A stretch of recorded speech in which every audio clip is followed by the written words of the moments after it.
welcome to another episode of Embracing Wisdom with Stacy. That's me. And I want to talk today about what does it mean to live with uncertainty and how do we navigate those uncertain times? Uncertainty for me is so uncomfortable. And for years and years and years, way back before the great wake up, I used to want to control the uncertainty. I had every scenario that could happen in my life planned out with multiple outcomes. If this happens, I'll do this. If I say this and he says this, I'll say this. And if I go into labor at 2 o'clock on Friday, I'll be home from the hospital by Saturday at 4, and I'll be mowing the grass at Sunday at 3. And I spent so much time in my head. And what I was trying to do was figure out during those moments of uncertainty and uncomfortableness what I can control. And there are so many things in our life, presently, collectively, personally, that we have no control over. And so that can bring up a lot of those feelings of uncomfortable, uncertainty, anxiousness, almost even, like a fishing line that gets out of control and it just goes way downriver and it's really hard to reel it back in. That's how uncertainty can feel. And for me, the last 4 months for sure, after my most recent hip surgery, that within 2 weeks post-op, had the same exact symptoms that I had prior to the surgery. And so for 4 months, I've been sitting with uncertainty. What do I do about this? How do I return to my normal life? And I've caught myself so many times in the last 4 months creating all these scenarios that are made up in my head, that it's here in my head that I'm forgetting about the tools that I have in my heart. And so I just want to kind of revisit ways that I know are tools in my toolbox that work. And when I feel myself with the fishing line running down the river, I know I have to do a few things. And the first thing I have to do is acknowledge that this is uncertain, that the situation that I'm currently experiencing personally, there's some uncertainty. Nobody knows if doing another surgery is going to fix my hip. Nobody knows if it's truly infected or if I'm having a response to the metal. Nobody knows if a seventh hip surgery is going to be the one that finally gets this behind me. Nobody knows that. There's so much uncertainty. And yet I know I can't live like this, because then that brings up uncertainty for, is this going to be my normal? Is this going to be my life where I use crutches or a cane for the rest of my life and I can't do the things I enjoy comfortably? And I could just list a laundry list of all the uncertain things around this one little part of my body and how it impacts so many factors in my life. But that's letting the fishing line down the river.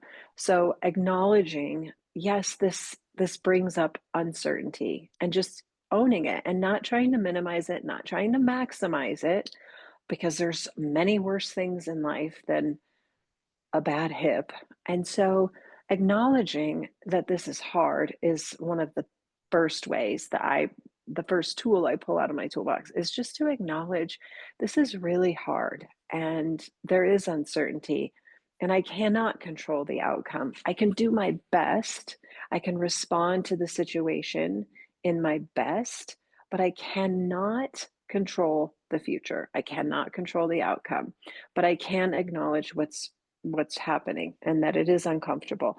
When we think about collectively things that are going on in the world that we see that's uncomfortable and uncertain, the future of, this country, or what's going to happen in Europe, or maybe there's somebody in your life that you care about that's going through something really hard and you can't change that. But you can acknowledge that this is uncertain, that the times that we're living in is uncertain, that the situation that my friends are going through is uncertain. And so just acknowledging it will diffuse that emotional response that's in the head.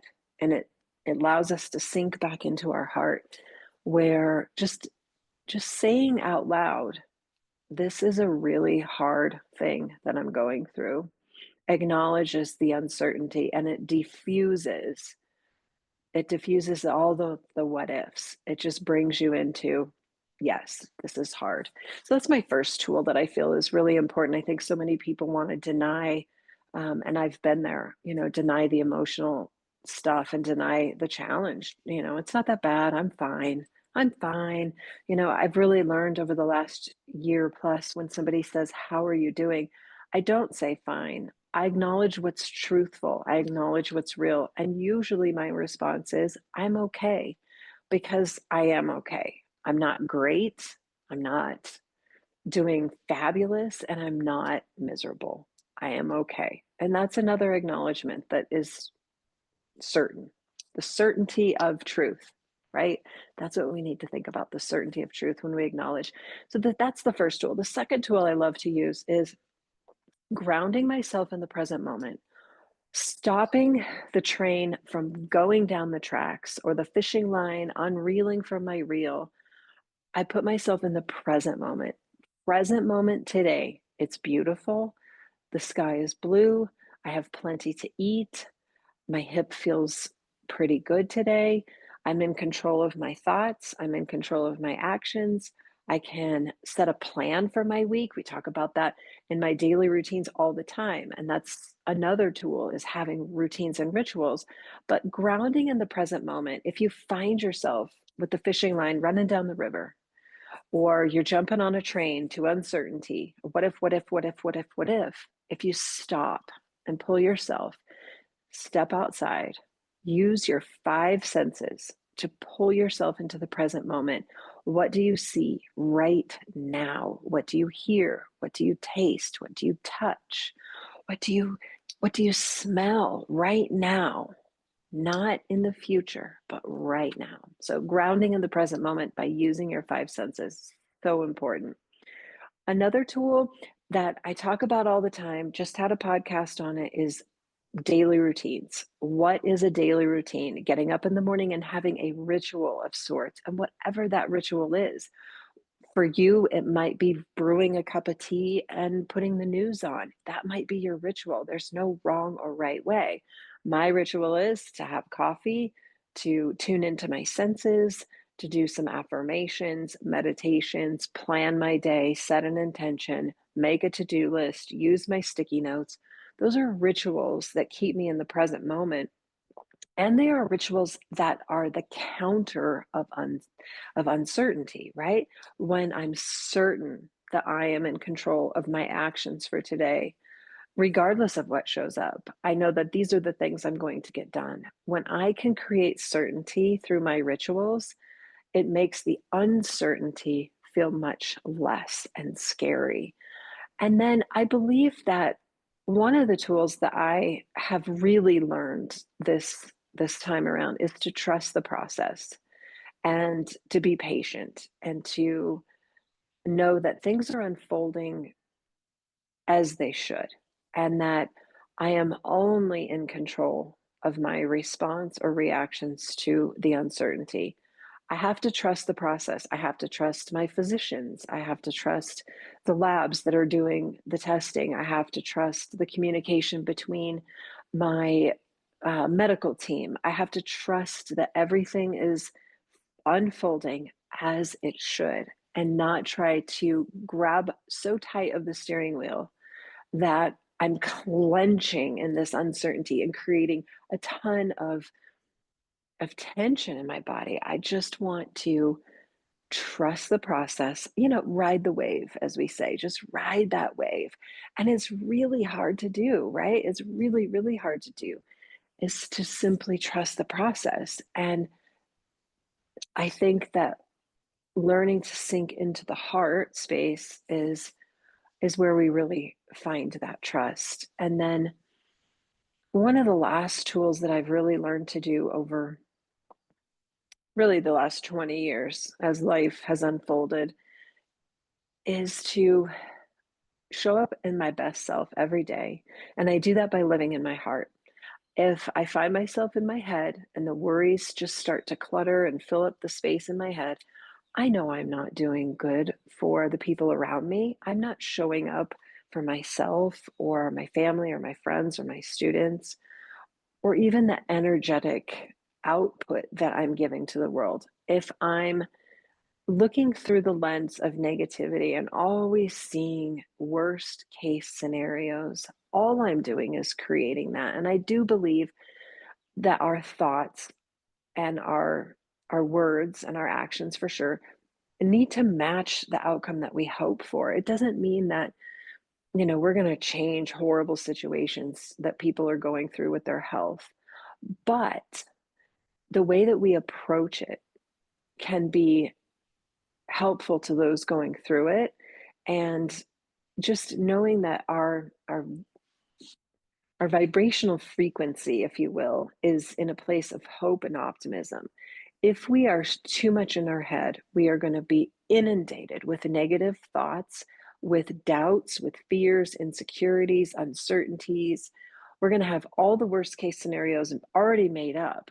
And I think that if we spend a lot of time looking at life through that lens, we actually can magnify the not so great things in our life. Whereas if we magnify the good, and that comes from the heart, magnify the compassion that we have in our life, the supports, the beauty, the abundance, the opportunities, the random acts of kindness, the ability to still do what we want to do within the means that we have. I like to think of it this way. I mean, there's certainly a lens that I could look through my personal life over the last 5 years through is I can't.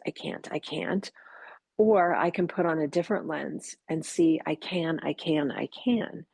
And when we focus on all the things that we don't have or that we cannot do, all that does is feed the uncertainty. It feeds it like fertilizer on a fresh lawn. Like we are just giving in to the uncertainty by feeling that those emotions and thoughts and actions that are hopeless and negative.